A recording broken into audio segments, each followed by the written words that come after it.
Shalom semua saudara yang terkasih di dalam Tuhan. Apa kabar saudara? Saya harap semua dalam keadaan kondisi yang sehat ya.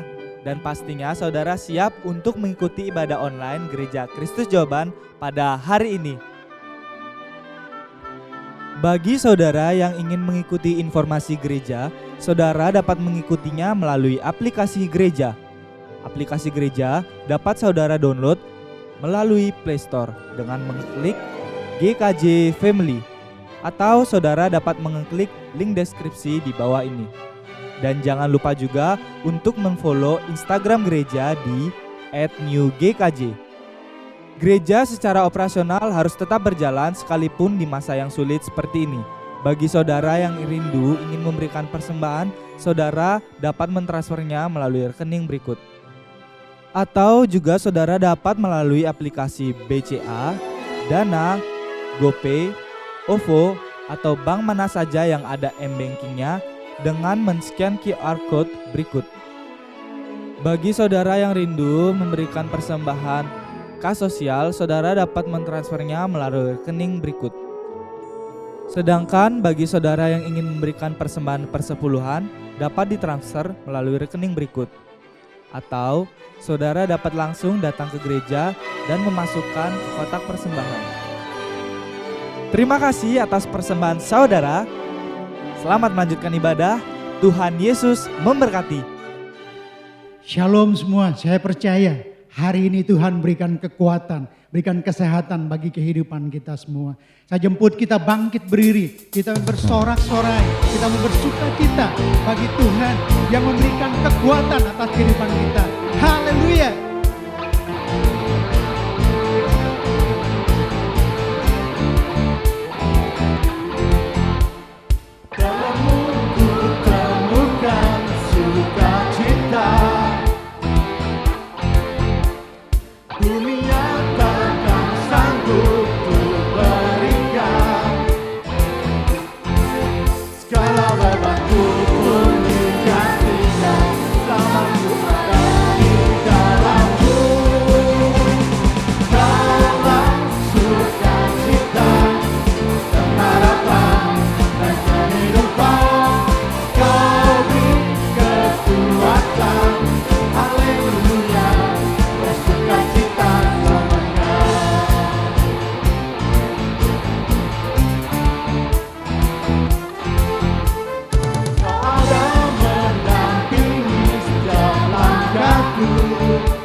Haleluya, tetap semangat untuk memuji Tuhan. Ayo semua tepuk tangan. Haleluya.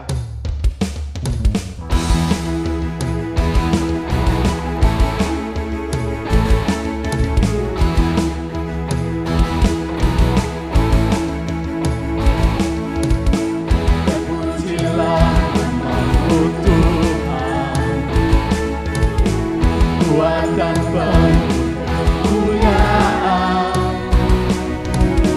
Satu suara nyatakan kebesaranmu tetap selamanya.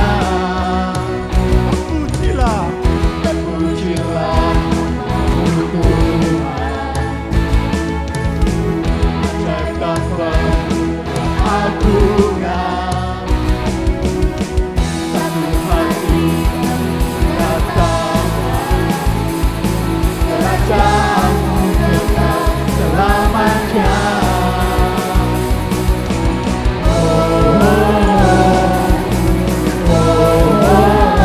Engkaulah Raja atas dunia, menghancurkan kutuk dan membebaskan jiwa dari bersorak. Bertepuk tangan, Tuhan percaya dan memberitahu selamanya. Terpujilah namamu Tuhan, ajarkan pengagungan. Satu hati nyatakan kerajaanmu tetap selamanya.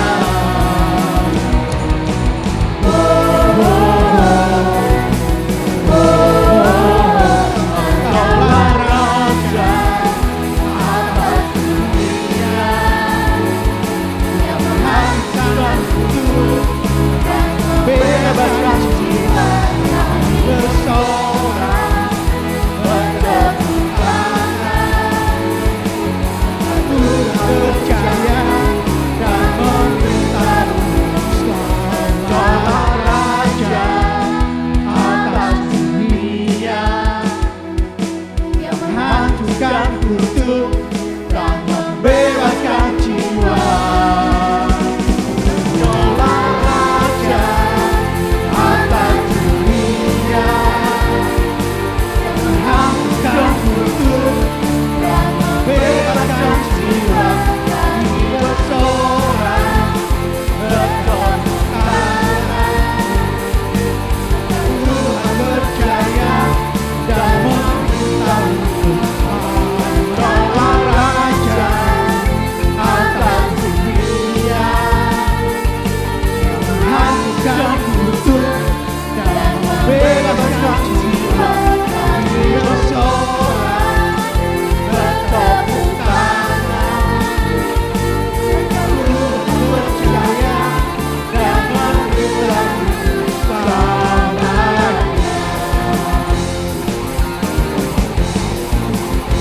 Haleluya. Terpujilah Engkau ya Tuhan.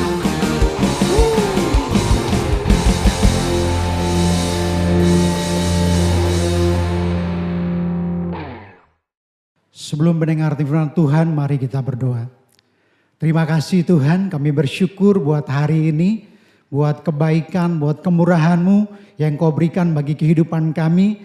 Dan biar segala pujian, segala hormat, segala kemuliaan hanya bagi-Mu Tuhan. Dan sekarang tiba saatnya kami akan mendengarkan kebenaran firman-Mu Tuhan.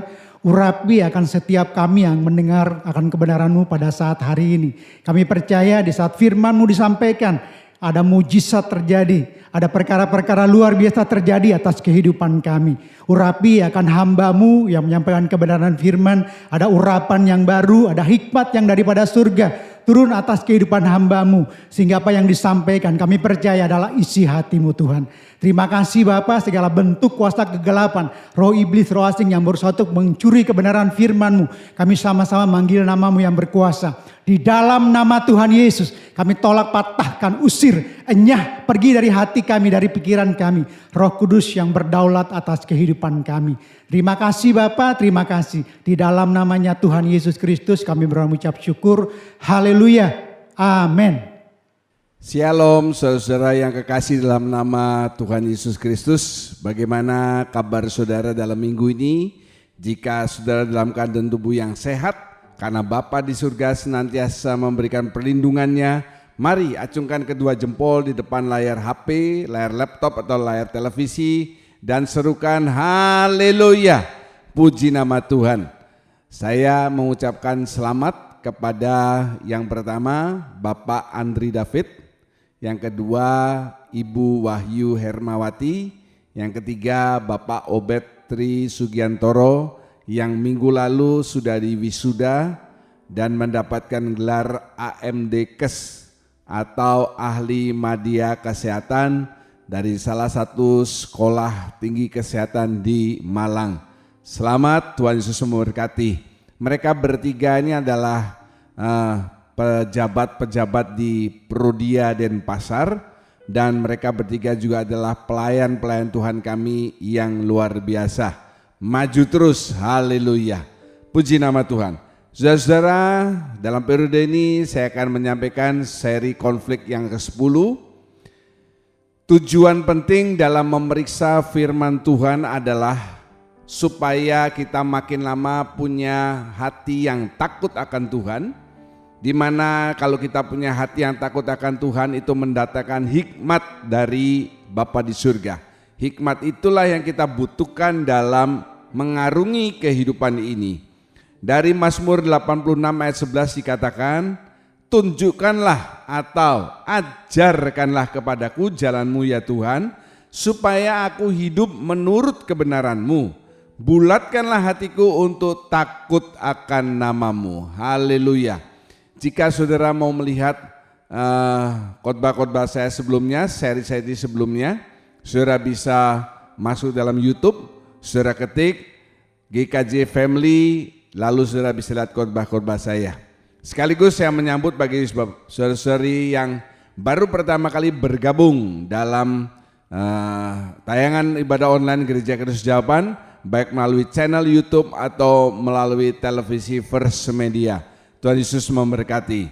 Saudara-saudara, yang terakhir dalam periode yang lalu masuk dalam subtema dua sifat utama iblis. Dua sifat utama iblis. Apa itu? Penipu dan pembohong.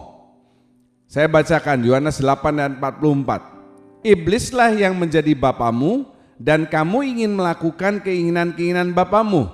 Ia adalah pembunuh manusia sejak semula dan tidak hidup dalam kebenaran, sebab di dalam dia tidak ada kebenaran. Apabila ia berkata dusta, ia berkata atas kehendaknya sendiri, sebab ia adalah pendusta dan bapa segala dusta. Amin. Bicara soal penipu dan pembohong ini, saya juga teringat cerita beberapa tahun yang lalu ya. Di sebelah gereja dulu tetangga saya itu adalah seorang drummer, pemain drum di salah satu restoran yang terkenal di Denpasar, Pulau Bali, yaitu di Bali High Super Club, lantai 10 dari Hotel Bali Beach. Dia ini pemain drum yang handal dan dia juga merangkap sebagai guru drum di salah satu sekolah musik di kota Denpasar. Satu kali pada satu hari dia mengajar ya. Tempat dia mengajar itu tidak jauh dari rumah. Dia mengajar drum. Kemudian tiba-tiba istrinya ini mendapat telepon. Sudah perhatikan cerita ini karena penipuan-penipuan seperti ini masih ada dan masih marak sampai sekarang. Istrinya mendapatkan telepon lalu dikatakan, halo ini Ibu A, begitu ya. Iya betul. Apakah suami ibu namanya ini? Ya benar, dari mana ini? Maaf Bu, ini dari rumah sakit. Suami ibu baru saja mengalami kecelakaan yang mengakibatkan luka yang sangat parah. Sekarang ini ada di rumah sakit, harus segera dioperasi. Kalau tidak dioperasi mungkin nyawanya tidak tertolong. Aduh, dia kaget ya. Terus gimana? Kalau ibu mau cepat segera dioperasi, segera transfer sebesar 50 juta ke rekening nomor ini. Dia nggak tanya besar atau kecil, lalu yang penelponnya bilang, dananya ini sangat besar karena kecelakaannya parah. Ini suami ibu sudah sekarat ya, dan butuh dana yang besar sebelum kami bisa melakukan operasi. Oke. Ibu jauh dari ATM. Nah ditanya begitu saudara ya. Tidak, dekat rumah saya dengan ATM. BCA ada. 10 menit lagi bisa bu, nanti saya akan hubungi ibu ya untuk memberitahu nomor rekeningnya. Oke. Lalu dia naik mobil, dia segera ke ATM ya. Di tengah jalan orang itu sudah menelpon. Ini nomor rekeningnya saya kirimkan lewat SMS ya bu ya. Oke. Lalu dia transfer sebesar 50 juta ke orang tersebut. Terus dia hatinya dak-dikduk karena dia memikirkan keselamatan suaminya. Sampai di rumah dia masih belum bisa berpikir apa-apa ya. Tiba-tiba saudara ya, istilahnya itu ujuk-ujuk, suaminya ini nongol, muncul, pulang naik sepeda motor. Dia kaget, loh. Suaminya tanya, kenapa kamu kok mukanya pucat? Katanya papa kecelakaan, sekarat sudah hampir mati dan harus dioperasi. Loh gimana ini? Loh suaminya bingung ya, lalu coba tenang dulu, coba ceritakan. Lalu istrinya cerita, baru ketahuan bahwa mereka sudah kena tipu saudara ya. Saudara mesti waspada hal seperti itu, jangan langsung bingung dan sebagainya. Nah itulah salah satu contoh perlu hikmat dari Bapa di surga. Yang pertama, orang itu tidak mengatakan dari rumah sakit mana. Dia hanya bilang dari rumah sakit. Rumah sakit kan ada banyak ya.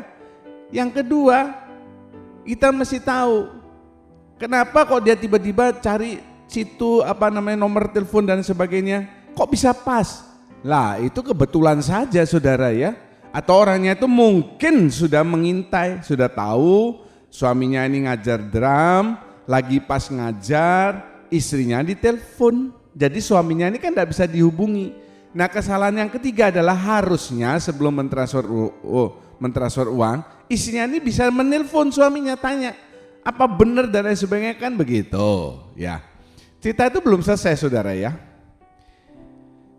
Istrinya ini sakit hati, mangkel, dia dongkol karena dia kena tipu 50 juta ya. Dia lapor polisi, ternyata nomor HP-nya sudah, nomor yang ngontak dia itu sudah mati, lalu yang nomor rekening yang dia kirimkan di BCA sudah ditutup juga, jadi tidak bisa ketahuan. Hatinya dongkol karena dia kepikiran terus. Lama-lama saudara ya, hanya dalam waktu 6 bulan istrinya ini meninggal karena penyakit kanker. Nah jadi saudara patut waspada. Ingat cerita saya periode yang lalu ditambah dengan ini. Hati-hati, dan babok dari semuanya ini adalah iblis, karena dia dikatakan di sana bapa segala dusta. Kalau manusia itu bisa ditipu, lalu manusia itu akan dijadikan kawan. Kawan oleh siapa? Oleh iblis tentunya. Untuk apa? Yang utama adalah untuk memberontak terhadap Allah. Sebab iblis itu dari awalnya kan memang suka memberontak. Lucifer ini ingin memberontak, ingin menyamai Allah. Tetapi saya tuliskan di sana, kalau tidak bisa dijadikan kawan, iblis itu akan pilih cara yang kedua, yaitu dalam tanda petik membunuh. Begini saudara ya, misalnya seseorang ini bisa ditipu sehingga pelan-pelan dirasuki oleh roh iblis. Maka orang ini akan dijadikan temannya, konconya iblis. Lalu pelan-pelan juga orang ini akan mulai memberontak terhadap Allah. Itu maksudnya kalau dia ini adalah seorang istri, dia akan mulai memberontak sama suaminya. Kalau dia ini adalah seorang pekerja, dia akan mulai memberontak melawan bosnya atau majikannya. Kalau dia ini adalah seorang jemaat, maka dia pelan-pelan akan mulai memberontak, komplain terhadap gereja, terhadap gembala sidangnya. Ini contoh orang yang melakukan pemberontakan terhadap Allah. Bukan berarti lalu orang tersebut demo-demo melawan Allah dan sebagainya. Oh tidak, itu diaplikasikan dalam seperti yang saya sudah katakan dalam 2 periode yang lalu. Tidak menghormati, tidak menghargai otoritas. Kalau saudara sebagai anak Tuhan, otoritas utama yang pertama adalah pemimpin komsel atau kersel saudara. Kemudian di atasnya adalah gembala sidang. Itu kalau di gereja. Itu namanya sudah melakukan pemberontakan melawan Allah dengan cara aplikasinya yaitu seperti tadi itu. Jemaat memberontak terhadap pemimpin komsel, pemimpin kersel, terhadap gembala sidang, karyawan terhadap majikan, istri terhadap suami, ya, saudara pelajar terhadap institusi yang menaungi dan sebagainya. Tetapi kalau orang itu tidak bisa, katakanlah orang-orang yang teguh imannya, punya hubungan yang dekat dengan Allah. Perhatikan yang saya tulis di sana. Iblis pilih cara yang kedua. Dalam tanda petik membunuh. Membunuh itu bukan langsung ke jiwa saudara, tidak. Dia akan membunuh apa? Damai. Membunuh sukacita saudara. Membunuh kesehatan saudara. Dalam tanda petik membunuh perekonomian saudara. Ya, pelan-pelan dia akan mematikan perekonomian saudara. Mematikan segala sesuatu yang selama ini saudara nikmati. Seperti saat-saat pandemi sekarang, seperti sekarang ini, iblis sudah mulai menggerogoti perekonomian saudara. Saudara enggak usah khawatir. Firman Tuhan mengatakan burung di udara Tuhan pelihara. Apalagi saudara anak-anak Tuhan. Kalau saudara memang benar anak Tuhan yang sungguh-sungguh, saya ulangi kata sungguh-sungguh, hidup benar di dalam Tuhan, pasti Bapa di surga tidak akan membiarkan saudara. Kalau saudara setuju katakan amin, haleluya. Jadi selalu ingat saudara bahwa iblis ini pandai banget. Taktiknya berbagai macam cara. Intrik-intriknya. Sehingga saudara tidak sadar saudara sudah ditipu. Seperti kisah saya tadi di atas mula-mula itu. Dia tidak sadar kalau sudah ditipu, pinter sekali. Seperti periode yang lalu ada orang yang mau menipu saya. Itu orang-orang yang sudah dirasuki oleh roh iblis. Tidak mungkin seseorang diam-diam tiba-tiba mau nipu tanpa ada roh yang merasuki. Dan sudah pasti roh yang merasuki orang tersebut adalah roh dari bapa penipu, bapa pembohong, yaitu iblis. Saudara harus makin lama, makin mendekati kedatangan Tuhan. Hidup saudara ini harus makin benar, harus makin sungguh-sungguh. Setiap firman yang saudara baca, saudara dengar, saudara cerna. Supaya apa? Supaya iblis kalau dia berusaha masuk merasuki saudara, yang pertama dia tidak berhasil. Karena saudara punya roh Allah dalam diri saudara. Dan yang kedua kalau dia sudah mau mencoba membunuh, menggerogoti perekonomian, kesehatan, damai sejahtera dan sebagainya, tidak usah khawatir. Bila Allah di pihak kita, siapa yang menjadi lawan kita? Jawab, tidak ada. Haleluya, puji nama Tuhan. Saudara yang kekasih, manusia itu punya kelebihan dibandingkan dengan iblis. Sama-sama makhluk roh, yaitu manusia ini bisa memadukan roh dan tubuhnya untuk melakukan kreativitas.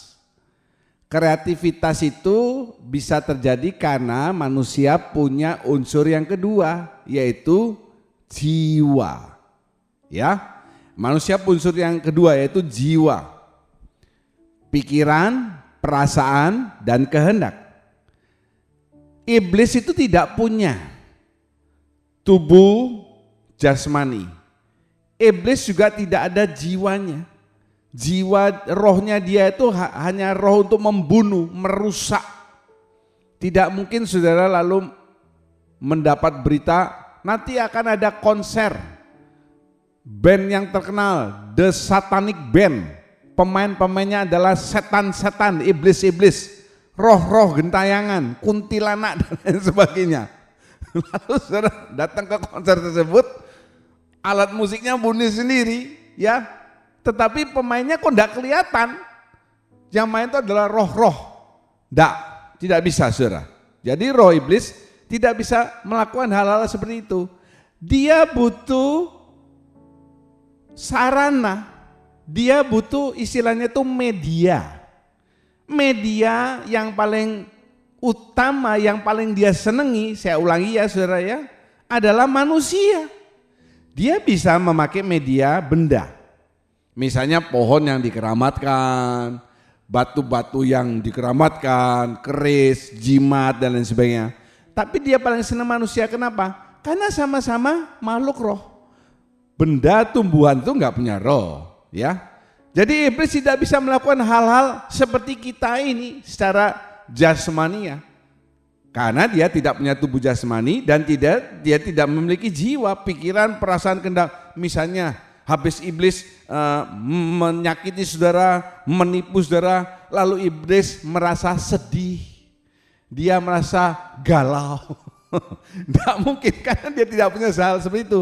Dia rohnya hanya ingin membunuh, roh merusak, roh menghancurkan. Ya, dan dia mencari orang-orang yang bisa dia masuki supaya apa? Supaya dia bisa melakukan apa-apa yang dia inginkan. Yang sebelumnya dia tidak bisa, karena dia tidak memiliki tubuh jasmani. Karena itu saudara, saya ingatkan berkali-kali dan saya ingatkan sekali lagi, iblis selalu ingin memasuki saudara, ingin merasuki saudara dengan cara apa? Menipu. Banyak orang-orang yang melakukan penipuan, sebenarnya bukan orang itu yang mau melakukan penipuan, tetapi perhatikan ini, roh iblis yang ada di dalam diri orang itu membuat orang itu lalu melakukan penipuan. Seperti saya tadi tulis di atas, coba saya lihat. Saya tuliskan manusia punya kelebihan dalam kreativitas memadukan roh dan tubuhnya. Kalau kreativitas saudara ini lalu dirasuki oleh roh iblis, maka kreativitas yang saudara lakukan melalui hal-hal jasmani adalah kreativitas yang negatif. Tetapi kalau roh Allah yang menguasai saudara, maka kreativitas yang saudara lakukan melalui tubuh jasmani saudara dengan memadukan roh dan jiwa dan tubuh adalah kreativitas yang positif, yang memuliakan Allah. Jadi saudara mesti jaga diri saudara, khususnya menjelang akhir zaman ini. Supaya apa? Supaya roh iblis itu tidak bisa masuk. Saudara mesti ingat bahwa iblis itu senantiasa mengintai di depan pintu. Saudara nggak usah bukain roh iblis pintu untuk masuk dalam hati saudara. Saudara kasih celah sedikit saja dia langsung masuk. Kemudian saya tuliskan, satu kali iblis akan memberikan kuasanya kepada antikris. Kenapa saudara? Karena iblis ini ingin punya satu figur yang dihormati, disanjung, disembah oleh manusia. Dan itu dia akan pilih satu orang, yaitu antikris. Jangan lupa sebelum antikris yang terpilih, sekarang antek-anteknya sudah muncul. Seperti kalau seorang ibu mau melahirkan, itu sudah ada tanda-tandanya. Tidak mungkin tiba-tiba prol keluar anak. Ya, tanda utama apa? Ada air, ketubannya pecah, keluar air. Lalu kita sering dengar istilah bukaan 1, bukaan 2, bukaan 3. Lalu buka-bukaan atau istilahnya anaknya lahir, ya. Itu ada tanda-tandanya. Sekarang juga antek-antek antikris, nabi-nabi palsu, pengajar-pengajar palsu itu sudah mulai bergentayangan. Bukan mulai keluar, tapi bergentayangan ada di mana-mana. Dan bahkan mungkin ada di depan pintu rumah saudara. Roh-roh yang tidak baik, yang merasuki orang-orang. Itu sudah banyak saudara ya. Saksi-saksi Yehova, gereja setan dan lain sebagainya. Tetapi satu kali nanti iblis akan memberikan kuasanya kepada seorang yang dinamakan Antikris. Mari kita baca bersama Wahyu 13 ayat yang kedua. Wahyu 13 ayat yang kedua. 2, 3. Dan naga itu memberikan kepadanya kekuatannya dan tahtanya dan kekuasaannya yang besar. Amin. Saya tuliskan dan naga. Naga itu siapa? Naga itu adalah iblis. Firman Tuhan mengatakan si ular tua atau naga memberikan kepadanya. Kepadanya itu kepada siapa? Kepada Antikris. Apa yang diberikan? 1, kekuatannya, 2, tahtanya, dan 3, kekuasaan. Kekuatan, tahta, kekuasaan. Ini luar biasa. Ya, punya power, punya tahta, kemuliaan ya, punya kuasa. Nah, itu semua akan diberikan kepada Antikris. Dan sekarang ini saudara, kalau saudara lihat ya, manusia itu dengan mudah dihubungkan satu dengan yang lainnya. Saudara di Denpasar bisa berkomunikasi video call atau Zoom atau apa dengan rekan atau keluarga saudara yang ada di Australia, di Amerika, di Singapura, di Jerman, di mana-mana saja. Lewat apa? Lewat yang namanya internet. Zaman saya kuliah dulu internet belum ada. Tidak ada istilahnya video call, kita bisa telepon bisa kelihatan wajahnya ya, kita goyang-goyang, yang sana juga bisa lihat kita sedang bergoyang-goyang dan lain sebagainya. Tapi sekarang dunia ini semakin kecil. Dan ada istilah the world is in your hand. Ya, dunia itu ada di tangan saudara. Itu betul. Dia itu dipersatukan lewat internet. Tetapi harus diwaspadai bahwa internet ini juga dipakai sebagai alat yang luar biasa oleh iblis. Untuk apa? Untuk menyatukan manusia.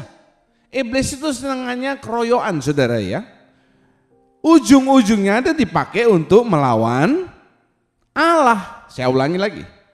Melawan Allah itu bukan berarti langsung frontal kepada Allah, Bapa di surga. Tidak. Gereja ya, ada satu orang yang dirasuk oleh roh iblis, mulai merasa tidak puas terhadap gereja. Pertama dia lihat pemimpin komsel atau pemimpin kerselnya, dia protes, kemudian dia WA atau SMS diam-diam kepada rekan satu komsel, satu kersel. Ini pemimpin kersel kita ini kok tidak becus dalam mengajar, suka ketawa dan lain sebagainya. Ya, dia mulai cari teman.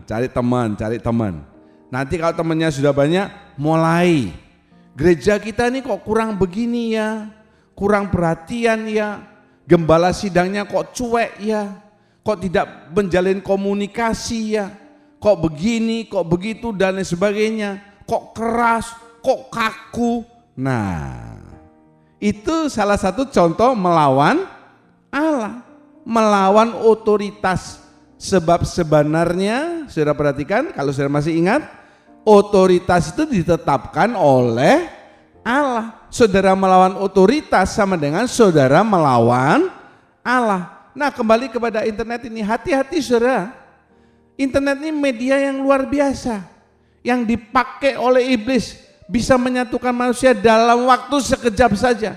Saudara bisa lihat di situ ya, Facebook sampai 55, WhatsApp sampai 102, ya ada Twitter, Flickr, Vimeo dan lain sebagainya. Jadi saya kasih pesan sekarang kepada saudara. Hati-hati saudara dalam bermedsos. Jangan sembarangan orang keluarkan gambar apa, saudara like. Ya, seperti saya pernah singgung dalam khotbah saya yang lalu. Saya sampai marah terhadap salah satu anggota gereja saya. Maaf kata ya, ada seseorang keluarkan gambar di Facebook. Maaf ya, gambar begini, pantat wanita sedang membelakangi begini. Pantat wanita hanya memakai celana dalam saja. Itu gambar yang tidak bagus ya. Kemudian satu anggota saya ini kasih like begitu. Aduh. Saya panggil dia, saya kasih tahu, ya. Mbok kamu nih yang gena sedikit, yang bener sedikit. Masa pantat begini dibilang like. Nanti maaf kata orang jongkok buang air besar like juga. Hati-hati bermedsos. Karena iblis itu bapak pembohong dan bapak penipu. Nanti lewat medsos saudara juga bisa ditipu habis-habisan. Saudara jangan sembarangan termakan oleh berita-berita hoax. Apalagi zaman sekarang ini hoax, antara hoax dan yang benar gak bisa tahu. Seperti contoh berapa waktu lalu di berita ya, keluar berita bahwa orang kalau nanti mau masuk ke Amerika, mereka harus kasih jaminan sekitar sekian ribu dolar. Ternyata minggu ini saya baru tahu berita itu hoax, bohong. Bahaya sekali, itu masih belum ada hubungannya dengan kita secara langsung. Tetapi kalau ada hubungannya secara langsung, apalagi dalam sekarang kita mau di persiapan untuk vaksin. Ya, hati-hati saudara, jangan sembarangan termakan berita hoax. Nanti di sini lihat di online, ini jual vaksin, ini jual vaksin, jual vaksin, jual vaksin. Saudara nggak tahu yang saudara beli itu bukan vaksin sebenarnya, nggak taunya saudara beli virusnya. Saudara suntik itu bukan suntik vaksin tapi suntik virus. Jangan termakan, jangan gampang termakan, dan jangan menjadi penyebarnya. Sekarang ini bukan hanya mulut yang jahat, tapi lebih daripada mulut yang jahat, mulutnya diem, tangannya ini loh yang jahat. WA, SMS, Facebook, Twitter, apa saja saya nggak tahu. Ya, sini, sana, sini, gosip. Mulutnya diem. Pak, saya mulutnya diem kok Pak. Iya, tapi tanganmu yang nakal, yang jahat. Hati-hati saudara. Karena semacam itu, iblis ini dengan gampang memasuki, menguasai, merasuki saudara-saudara. Haleluya, puji nama Tuhan. Subtema berikutnya adalah polarisasi sebelum konflik terbesar. Ayo kita ucapkan bersama, 2, 3. Polarisasi sebelum konflik terbesar. Polarisasi ini adalah pemisahan, pemecahan sebelum terjadi konflik terbesar. Apa itu konflik terbesar? Yaitu peperangan antara Tuhan Yesus Kristus beserta para salehnya melawan antikris dan antek-anteknya.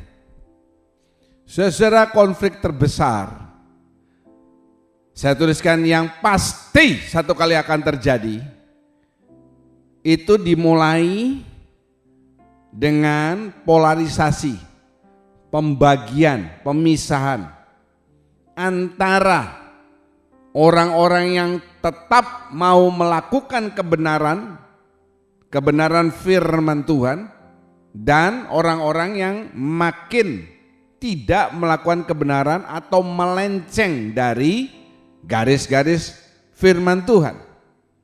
Hal ini sudah ada sejak lama, sudah dari sejak lama. Kalau saudara ingat, dari Nimrod sudah ada, ya, dari macam-macam. Tetapi makin lama makin memuncak. Di dalam semua bagian-bagian hidup dalam dunia ini, tidak ada yang namanya tidak terjadi polarisasi. Kita ambil contoh negara. Saya lihat Korea. Korea terpisah. Satu Korea Utara satu Korea Selatan, dulu Jerman Barat, Jerman Timur. Kalau saudara tahu dulu negara USSR ya, Rusia itu USSR begitu besar. Sekarang terpecah-pecah menjadi banyak negara. Kemudian agama kita ambil contoh Kristen saja. Kristen ada Protestan, ada Pentakosta. Kemudian pecah lagi, ada Injili, ada Baptis, ada GBI, ada Bethel, ada apa, GPDW, banyak.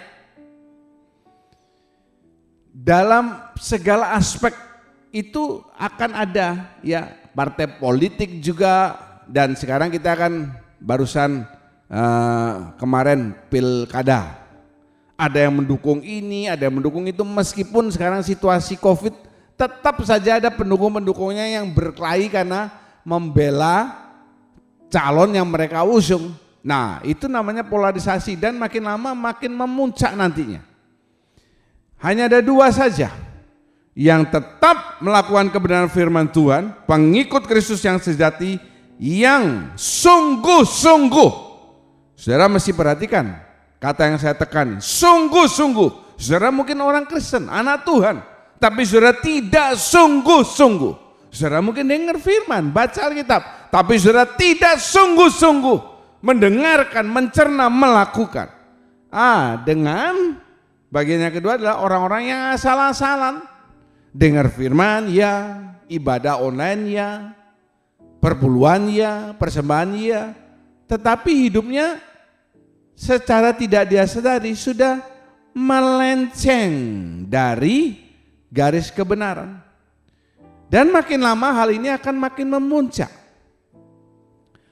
Nantinya saudara akan ada dua perang besar yang akan terjadi, dan itu sudah di depan mata.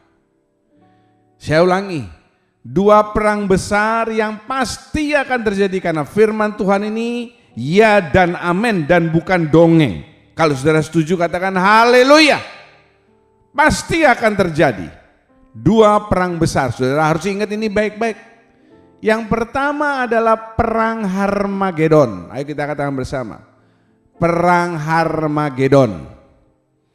Apa ini perang Harmagedon? Perang Harmagedon ini adalah perang antara Tuhan Yesus Kristus dan para salehnya versus atau melawan antikris.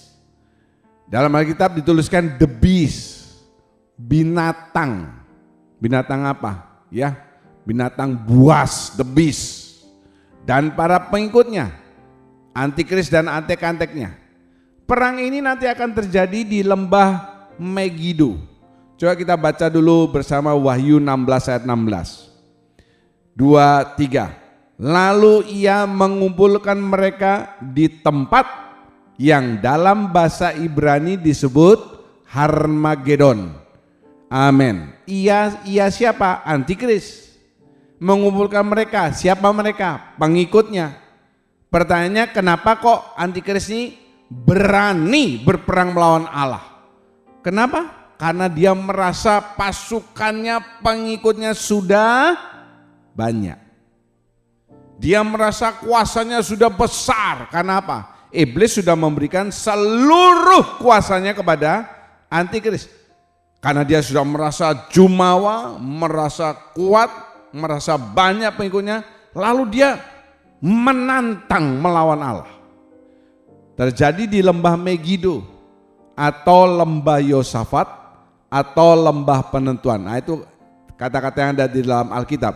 Di lembah Megido, di lembah di lembah Yosafat atau di lembah penentuan. Saudara ingat yang pertama adalah perang Harmagedon. Ini antara Kristus dan para salehnya melawan antikris dan para pengikutnya. Perang ini terjadi sesaat sebelum kerajaan 1000 tahun damai. Jadi nanti saudara ya, habis pengangkatan yang pertama, yaitu orang-orang yang hidupnya sungguh-sungguh dalam Tuhan akan diangkat. Saudara masih ingat gambar saya di periode yang lalu, yaitu buah sulung gereja. Kalau saudara mau lihat, bagi yang belum mendengar, saudara bisa mengikuti dalam periode yang sebelumnya. Buah sulung gereja, lalu terjadi 7 tahun masa aniaya, 3,5 tahun aniaya awal, 3,5 tahun masa aniaya besar. Ini 7 tahun ini masa antikris. Sesudah masa antikris, Kristus akan datang berperang. Nah, ini dia. Lalu kemudian terjadi kerajaan 1000 tahun damai. Nanti saya akan keluarkan dalam gambar. Terjadi sesaat sebelum kerajaan 1000 tahun damai dan hanya berlangsung 1 hari saja. Kenapa hanya berlangsung 1 hari saja? Antikris itu lupa.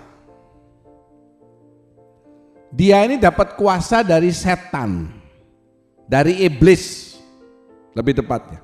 Siapa iblis ini? Iblis ini adalah malaikat Lucifer yang sudah ditendang dari surga. Malaikat Lucifer ini siapa yang menciptakan? Allah. Dia lupa sejarahnya itu. Dia ingin melawan yang menciptakannya. Bagaimana ciptaan bisa melawan yang menciptakan? Jadi nanti Tuhan Yesus Kristus beserta para salehnya akan menumpas habis dalam waktu 1 hari, disikat. Dan untuk antikris dan nabi palsu ini tidak dibunuh. Allah punya rencana yang hebat bagi mereka. Apa? Disiksa selama-lamanya. Mereka antikris dan nabi palsu ini akan dilemparkan ke dalam api neraka yang kekal. Kerajaan surga itu kerajaan yang kekal. Demikian juga api nerakanya adalah sesuatu yang kekal. Coba kita baca Wahyu 19 ayat 19 dan 20. Kompria lebih dahulu, Kompria ayat yang ke-19.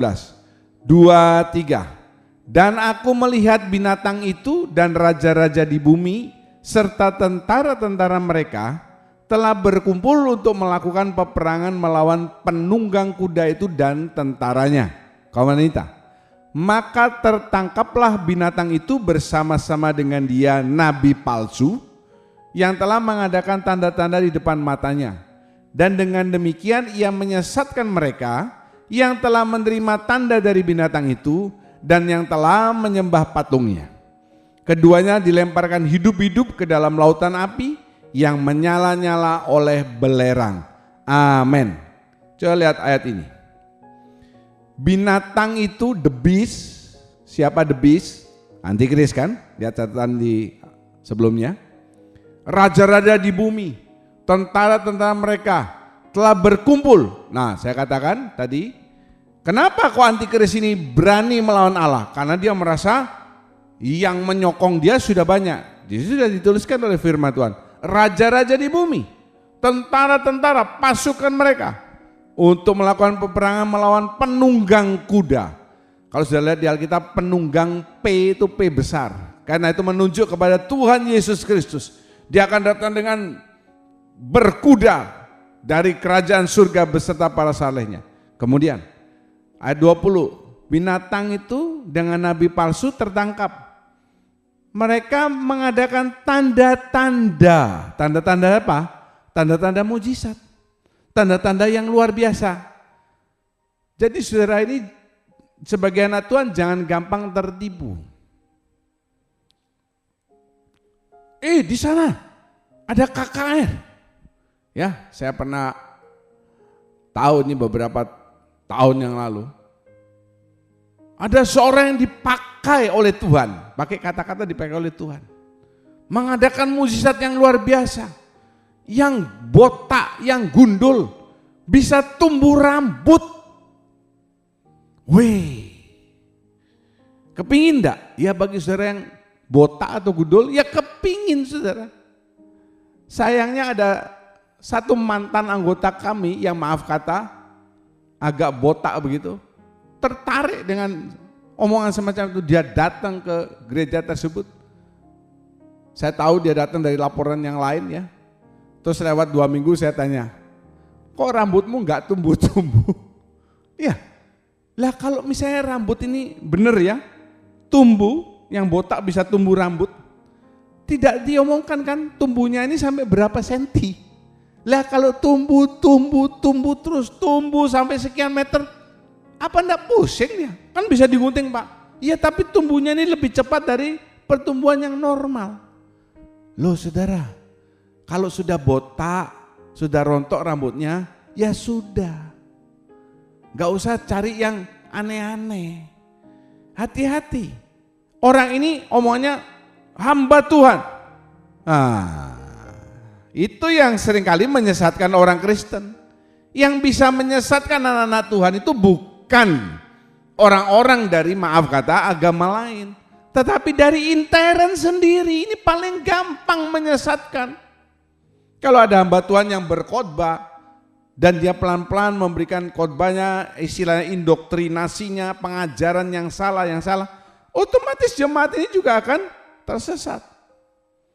Kembali ke ayat 20. Dan dengan demikian ia menyesatkan mereka yang telah menerima tanda. Tanda apa? 666. Tanda itu dipasang di dahi atau di tangan kanan. Sekarang sudah ada apa enggak Pak? Oh, sudah banyak saudara. Pemakaian microchip dengan tanda awal 666 lalu diikuti barcode yang lain, itu sudah mulai umum dipakai. Ya seperti yang saya terangkan dalam video-video yang lalu. Dan yang telah menyembah patungnya, itu toh keinginan iblis. Dia ingin supaya manusia yang diciptakan lack a little from God ini menyembah dia. Dan itu menjadi kenyataan nanti pada akhir zaman. Manusia akan berbondong-bondong menyembah patung. Yang pasti bukan patung wajah saya saudara. Ya, yang pasti itu patung kalau tidak salah tafsir adalah patung antikris. Orang akan menyembah. Dan antikris jangan lupa antikris sudah diberi tahta, kuasa, kekuatan oleh iblis. Mari kita perhatikan gambar berikut ini. Itu yang saya terangkan tadi, BSG, buah sulung gereja. Siapa itu? Anak-anak Tuhan yang sungguh-sungguh hidup benar dalam Tuhan itu akan diangkat sebelum antikris itu muncul. Kemudian antikris menguasai dunia, 3,5 tahun masa aniaya awal. Kemudian 3,5 tahun masa aniaya besar. Di tengah-tengah masa 7 tahun itu antikris akan menyatakan diri sebagai Allah. Kemudian bait Allah akan dia kuasai, dijadikan markasnya. Kemudian ada jemaat sengsara yang akan diangkat. Itu adalah anak-anak Tuhan yang tetap mempertahankan imannya, tidak menerima tanda 666. Itu akan diangkat dan kemudian Tuhan datang, kedatangan Tuhan yang kedua. Ya, kedatangan Tuhan yang kedua ini bukan sebagai bayi lagi yang nanti akan kita peringati dalam perayaan Natal, tetapi untuk menghakimi dunia, menghakimi antikris dan antek-anteknya. Nah, disitulah yang namanya perang Harmagedon. Kapan itu? Sesaat sebelum dimulainya era kerajaan 1000 tahun damai. Kalau sudah terjadi perang Harmagedon cuma 1 hari, antikris, nabi palsu dimasukkan ke dalam api neraka kekal, pengikutnya ditumpas habis, baru kemudian muncul kerajaan 1000 tahun damai. Saudara jangan bingung, Pak di mana kerajaan 1000 tahun damai ini? Kerajaan 1000 tahun damainya kan ada di dunia ini, di mana dunia ini akan mengalami perubahan peta.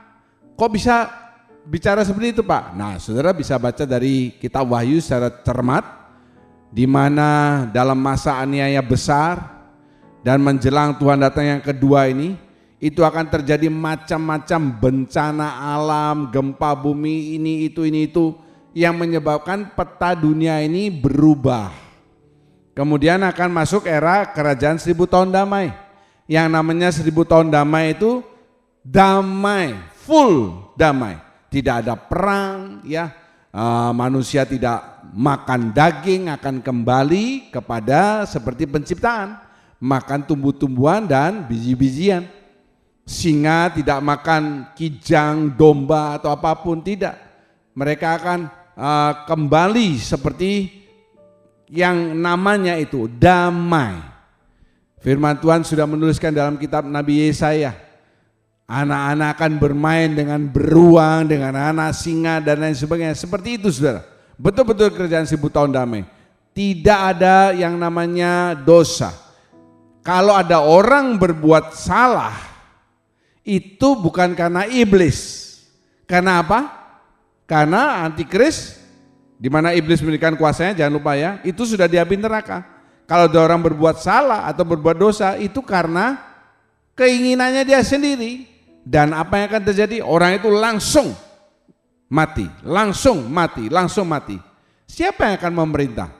Ya, saudara-saudara yang diangkat dalam buah sulung gereja dan dalam jemaat sengsara. Saudara akan diberikan dalam 1 Korintus 15 tubuh kemuliaan. Haleluya, tubuh kemuliaan, tubuh yang tidak bisa mati, tubuh yang bisa ada di mana saja, sama seperti tubuhnya Tuhan Yesus sesudah dia bangkit dari kematian. Dia bisa ada di sini, bisa ada di sana, bisa di sana, bisa menembus tembok dan lain sebagainya. Tubuh yang tidak dibatasi oleh ruang dan waktu. Itulah orang-orang yang akan dijadikan penguasa-penguasa yang memerintah bersama dengan Tuhan Yesus Kristus. Itu yang harus menjadi visi saudara, keinginan saudara. Aku mau memerintah dalam kerajaan 1000 tahun damai, bukan menjadi orang yang diperintah. Sesudah itu nanti ada perang yang kedua, baru masuk yang namanya kerajaan surga. Perang yang kedua ini saudara adalah perang Gog dan Magog. Perang Gog dan Magog. Mari kita katakan perang Gog dan Magog. Untuk membahas ini kita akan berjumpa kembali dalam periode yang akan datang. Tuhan Yesus memberkati. Haleluya. Mari saya undang saudara bangkit berdiri. Kalau saudara mau berlutut itu lebih baik.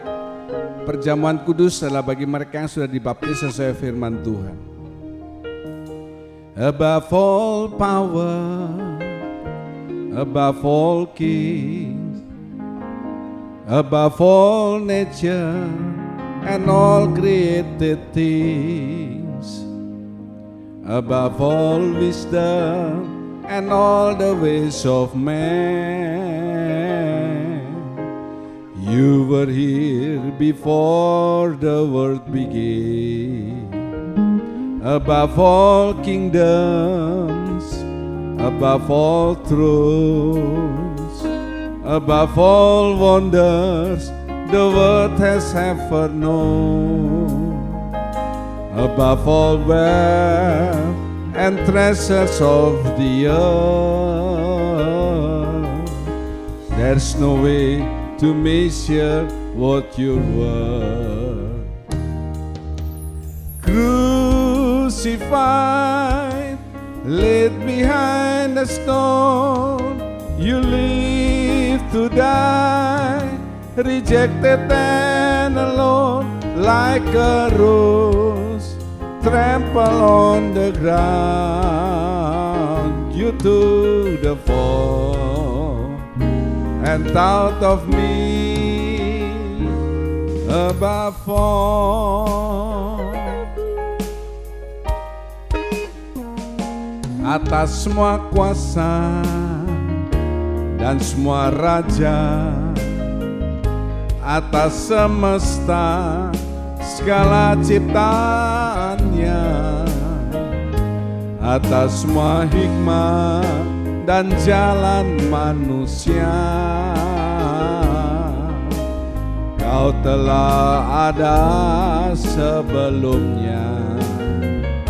Atas kerajaan yang berkuasa,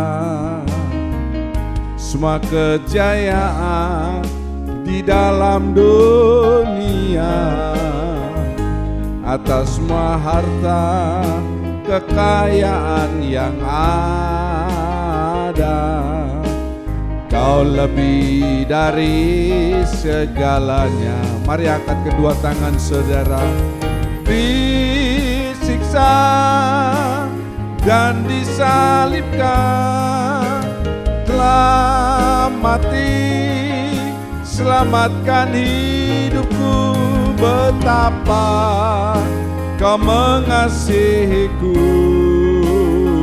lebih dari segalanya. Yesus, betapa Kau mengasihiku, lebih dari segalanya. Yesus, serukan betapa Kau mengasihiku, lebih dari segalanya. Yesus,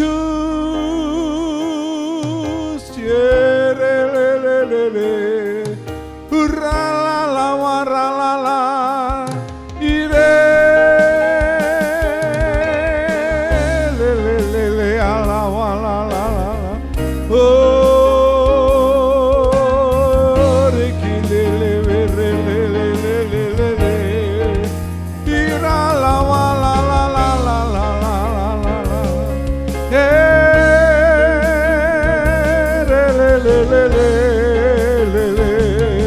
bawa rohmu, sembah Tuhan. Urikelelelelelele, iratalawalalala, irekele perealawalalalala, oh relelelelelelele, idalawalalalala, relelele, uriketeteterealala. Terima kasih Tuhan, terima kasih Bapa, haleluya. Terima kasih Yesus, terima kasih. Mari angkat cawan, maaf, angkat roti dengan tangan kanan lebih tinggi daripada kepala.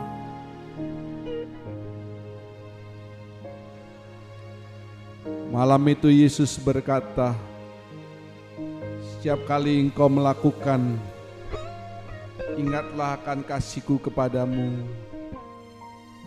Biarlah setiap saudara yang mengangkat roti, memegang cawan, mengingat betapa besar kasih Tuhan yang telah terjadi dalam hidup saudara. Terima kasih Bapa. Bukankah roti yang kita angkat dan mintakan berkat pada hari ini adalah persekutuan dengan tubuh Kristus? Katakan amin, haleluya. Dalam nama Tuhan Yesus Kristus, makan bersekutu jadi berkat dalam hidup saudara, haleluya.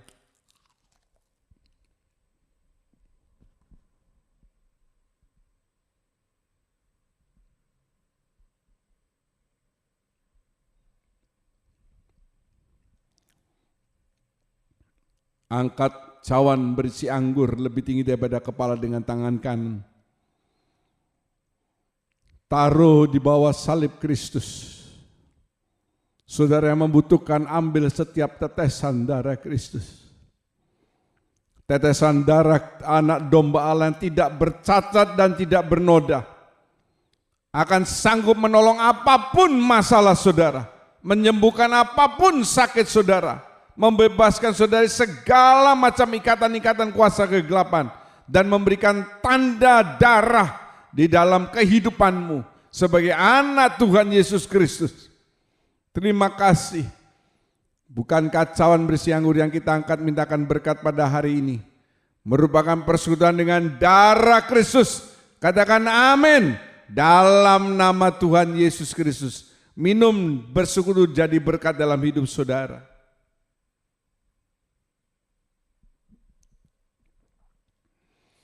Mari naikkan kedua tangan saudara, ucapkan syukur. Terima kasih Bapa, terima kasih untuk kasih-Mu, untuk perlindungan, pertolongan, kesehatan, kekuatan, apa-apa yang masih bisa kami nikmati pada saat seperti sekarang. Terima kasih khususnya buat pengorbananmu di kayu salib. Engkau mati supaya kami boleh hidup dan memiliki hidup yang berkelimpahan dan hidup yang berkemenangan. Terima kasih Bapa, terima kasih. Bapa, tanamkan firman ini dalam hidup kami, supaya kami tidak sampai tertipu oleh tipu daya iblis. Tidak membiarkan hidup kami dirasuki, dikuasai oleh roh iblis. Tetapi sebaliknya ada roh Allah yang senantiasa menjaga, ada dalam hidup kami. Dan Bapa, biarlah kami makin hari hidup makin benar, makin menunjukkan polarisasi kami ke arah hidup yang sesuai kehendak Bapa di surga. Terima kasih Bapa, terima kasih. Mari angkat kedua tangan saudara, naikkan wajah saudara. Pada saat ini hamba-Mu percaya tingkap-tingkap surga terbuka.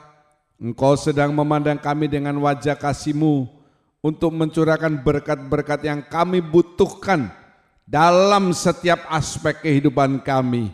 Terima kasih Bapa akan memberkati setiap tangan yang memberikan persembahan untuk membantu pelayanan pekerjaan Tuhan. Bapa akan membalas sesuai dengan janji yang telah Engkau berikan. Setiap yang terlibat dalam pelayanan perekaman ibadah online ini, Tuhan memberkati hidup mereka. Dan setiap tangan yang belajar memberikan persembahan kudus sebagai tanda ketaatan mereka terhadap perkara firman Tuhan yang paling sederhana. Sebaliknya, realisasi dari hal-hal lain yang Kau janjikan dalam firman Tuhan akan digenapkan dalam kehidupan mereka. Dan janji Tuhan itu ya dan amin adanya. Terima kasih Bapa, kami mengucap syukur untuk setiap kasih yang telah kami terima daripada Engkau. Segala puji syukur, hormat, kemuliaan dan kuasa kami tujukan dan kembalikan dalam nama Tuhan Yesus Kristus. Kami berdoa dan mengucap syukur. Haleluya. Amin. Perhatikan, pada minggu ini gereja kembali membagikan bingkisan beras kepada 40 keluarga yang membutuhkan. Terima kasih kepada seorang saudari yang tidak mau disebut namanya, saya sebut inisialnya saja, saudari LP yang sudah menyumbang.